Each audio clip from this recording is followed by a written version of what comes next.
Bakal calon gubernur dari PDI Perjuangan Yusril Iza Mahendra menyebut ada sisi positif dan negatif dalam kepemimpinan Gubernur DKI Basuki Cahayapurnama. Yusril menyebut sisi positif Ahok adalah ingin menyelesaikan masalah di ibu kota secara cepat. Dari sisi negatif, Ahok dinyatakan sering mengabaikan sistem bernegara yang berlaku. Terkadang kebijakan yang diputuskan Ahok mengabaikan aspek hukum dan tidak manusiawi. Yusril mengambil misal penggusuran yang dilakukan Pemprov DKI Jakarta telah melanggar 2 instrumen hak asasi manusia. Terlebih PBB telah memasukkan penggusuran paksa dalam kategori pelanggaran HAM berat internasional. Dari segi positifnya, petahana ini ingin cepat-cepat menyelesaikan masalah-masalah yang ada di Jakarta dan itu kita hormati. Tapi sisi negatifnya adalah bahwa seringkali mengabaikan sistem bernegara kita, mengabaikan hukum dan kadang-kadang juga tidak manusiawi. Saya memberikan contoh misalnya penggusuran paksa itu ada 2 instrumen hak. Wakil Gubernur DKI Jakarta Jarod Saiful Hidayat menjadi salah satu kandidat yang mengikuti fit and proper test PDIP. Jarod mengaku tidak mengikuti seluruh mekanisme tes yang dilakukan hari ini lantaran dirinya telah mengikuti serangkaian tes sebelum menjadi Wakil Gubernur DKI Jakarta. Wajar. Kalau untuk psikotes tidak, kalau udah masih pernah. belum kan udah pernah, ya?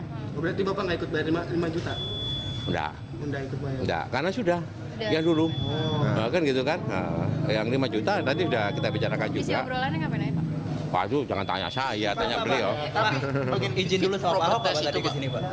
Loh, ya enggak dong. Saya dari kantor langsung ke sini, kan biasa kan? Dari kantor ada beberapa acara mampir di sini. Berapa lama tanya beliau? 1 jam lah. Ngobrol sama beliau. Nggak tahu saya, diajak ngobrol aja sama beliau. Nggak Pak bakal dicalon di PDIP? Nggak tahu saya, nggak tahu no, kan gitu ya. Nggak ada, belum. Banyak ngobrol. Sekarang udah wakil loh saya, ya, oke.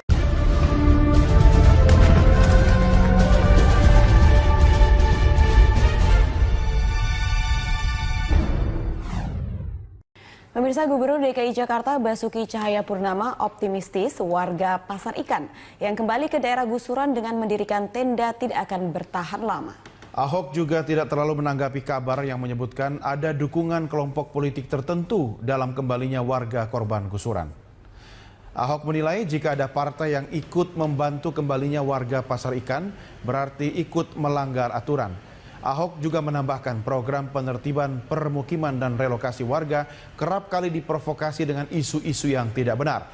Salah satunya adalah isu yang menyebutkan Pemprov telah merusak warisan sejarah di kawasan luar Batang.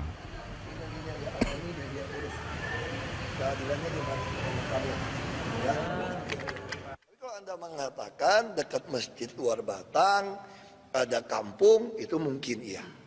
Makanya saya tawarkan kalau yang di situ, kalau mau jual kami beli. Tapi bukan yang di akuarium atau yang di tembok benteng VOC, bukan gitu. Jadi jangan, ini kasus persis perkeliruan saya bilang. Kasus Kampung Pulo. Ingat nggak dulu? Saya kan mau menertibkan Kampung Pulo Sungai Ciliwung yang orang melakukan reklamasi. Tapi lempar isunya apa, belenya apa, Ahok menghancurkan Kampung Pulo. Justru saya begitu rapikan Sungai Ciliwung, Kampung Pulo diselamat. Pemirsa, pasca revitalisasi kawasan Pasar Ikan Luar Batang, sejumlah warga kembali mendiami kawasan tersebut. Ya, sejumlah tenda berdiri tegak di atas reruntuhan dan mereka menolak menempati rusunawa serta menuntut Pemprov DKI Jakarta untuk mendirikan kembali rumah mereka. Pasca revitalisasi kawasan Pasar Ikan Luar Batang yang dilakukan oleh Pemprov DKI Jakarta, kini warga Luar Batang yang tadinya telah direlokasi ke berbagai rusunawa kembali menempati kawasan di Pasar Ikan ini. Mereka mendirikan 10 buah tenda dan tidur di atas puing-puing reruntuhan bangunan. Bisa terlihat bahwa kondisi di sini cukup terik dengan fasilitas hidup yang sangat seadanya. Warga bergantung dari pasokan air yang dikirim setiap hari dan juga makanan berupa nasi bungkus yang dikirim oleh LSM sosial yang dikirim ke kawasan ini setiap harinya. Warga memilih mendiami tempat ini karena mereka sebenarnya merupakan nelayan yang tinggal 20 tahun di kawasan Pasar Ikan, sehingga mereka menolak untuk direlokasi karena mereka menganggap akan kehilangan mata pencaharian mereka. Selain itu, warga juga menganggap mereka memiliki hak atas tempat tinggal yang telah mereka diami selama 20 tahun, sehingga mereka memilih bertahan agar Pemprov DKI Jakarta membangun kembali rumah yang telah diruntuhkan dan memberikan hak milik tanah atas tanah yang telah mereka diami 20 tahun tersebut. Bangunin rumah lagi lah. Kalau dibangunin rumah lagi kan berarti udah benar-benar hak kita. Walaupun rumah susun juga disuruh bayar. Iya, rumah susun juga bayar sih, sama aja kayak orang ngontrak, udah jauh bayar lagi. Kalau mungkin dibuat tempat sendiri mah kita mau aja kali, walaupun jauh juga kita jalan. Anak-anak pun masih terlihat mendiami tempat tinggal ini, kondisinya cukup berbahaya karena banyak puing-puing dan juga besi-besi berkarat dan paku-paku. Mereka tinggal di atasnya dengan melapisi puing-puing tersebut dengan kayu dan alas tidur yang seadanya. Kurang lebih ada 100 orang yang mendiami tempat ini tanpa pengairan ataupun listrik dan juga pasokan makanan yang layak. Ibnu Haikal, Tommy Pribadi, Berita 1, Jakarta. Pemirsa, Provinsi DKI Jakarta memperoleh 4 penghargaan saat acara penutupan Musyawarah Perencanaan Pembangunan Nasional atau Musrenbangnas tahun 2016 di Istana Negara. Ya, Gubernur DKI Jakarta Basuki Cahayapurnama mengaku hanya sebagai penerima penghargaan. Pemirsa, Ahok menilai DKI Jakarta mendapat penghargaan berkat rencana kerja Joko Widodo saat menjabat sebagai gubernur. 3 penghargaan pertama dari Anugerah Pangripta Nusantara 2016, DKI Jakarta meraih penghargaan terbaik pertama kategori provinsi dengan perencanaan terbaik. Terbaik pertama kategori provinsi dengan perencanaan inovatif dan terbaik pertama kategori provinsi dengan perencanaan progresif. Sementara penghargaan keempat dari Millennium Development Goals atau MDGs 2016, DKI Jakarta meraih penghargaan terbaik pertama kategori tingkat pencapaian MDGs tertinggi tahun 2015.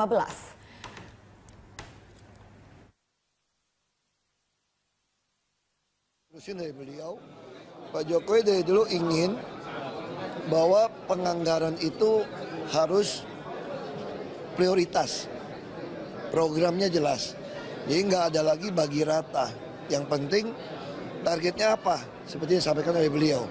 Nah itu udah beliau lakukan sewaktu jadi gubernur. Nah saya sebetulnya hanya meneruskan saja, meneruskan ya ketiban rezeki yang terima hadiah gitu aja. Ya kan kami mau fokus kan, misalnya kami fokus pertama penghematan anggaran untuk perumahan dulu. Kita fokus banjir, kita fokus bangun banyak rusun, karena kan mau mindahin orang. Nah tentu habis ini kita akan mulai fokus taman, kita akan fokus trotoar yang bagus. Nah, untuk menyongsong Jakarta tuh maunya presiden waktu jadi gubernur ya. Kita nggak boleh kalah sama Singapura dong, ada Orchard Road yang panjang. Jadi kita pengen Sudirman Tamrin itu betul-betul trotoarnya lebar. Dan kita udah buat skala prioritas. Kita nggak mungkin prioritas nambah jalan. Jadi maunya presiden kita prioritas menambah transportasi massal berbasis rel. Lalu kita prioritas melebarkan trotoar supaya pejalan kaki nyaman dan aman. Jadi kita prioritas untuk capai itu bus dulu. Ya itu yang kita lakukan sebetulnya. Pemirsa, uji kelayakan dan kepatutan bagi bakal calon gubernur Jakarta yang akan diusung PDIP masih berlangsung hingga sore ini. Dan untuk mengetahui perkembangan terkini dari proses penjaringan yang berlangsung di kantor DPD PDIP DKI Jakarta, kita telah terhubung dengan reporter Berita 1 Riyad Nur Hidayat dan juga juru kamera Sartika Harhat. Ya Riyad, kita ketahui ada 32 orang yang sebelumnya mendaftar dalam penjaringan bakal calon gubernur dari PDIP. Lalu untuk hari ini ada berapa orang yang hadir? Ya baik Ira, adapun dari 30 orang yang mengambil formulir pendaftaran bakal calon gubernur DKI Jakarta dari jalur Partai Demokrasi Indonesia Perjuangan, hari ini yang saya lihat untuk mengisi absen kehadiran hanya sebanyak 26 kandidat yang datang untuk mengikuti fit and proper test yang dilakukan oleh PDIP pada hari ini. Dari 26 kandidat yang datang pada pagi hari ini, 1 orang mengundurkan diri, yaitu Hasniati, politisi asal Partai Kebangkitan Bangsa. Karena Hasniati berkeberatan dengan diwajibkannya membayar uang sebanyak 5 juta rupiah bagi setiap kandidat yang akan mengikuti fit and proper test pada sore hari ini. Panitia penyelenggara mengatakan bahwa uang 5 juta ini diwajibkan kepada setiap kandidat untuk penyelenggaraan fit and proper test yang dilakukan pada hari ini. Dari banyak kandidat yang datang pada pagi hari ini di DPP Partai PDIP, ada 1 orang yang berhasil kami wawancarai, yaitu Hasnaini Muin.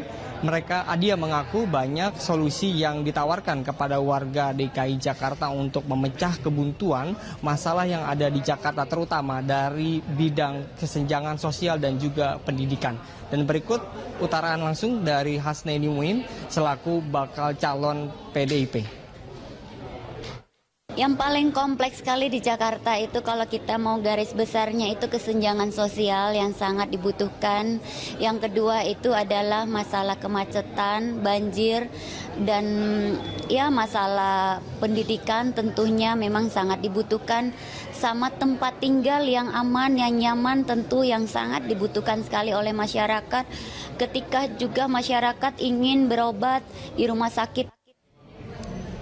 Ya, baik Ira, dari 26 kandidat yang mendaftarkan diri baru terlihat baru saja, yaitu Yusril Iza Mahendra keluar dari ruangan DPP Partai PDIP ini, dan semuanya selain Yusril masih berada di lantai 5 DPP Partai Demokrasi Indonesia Perjuangan. Ira Syarif.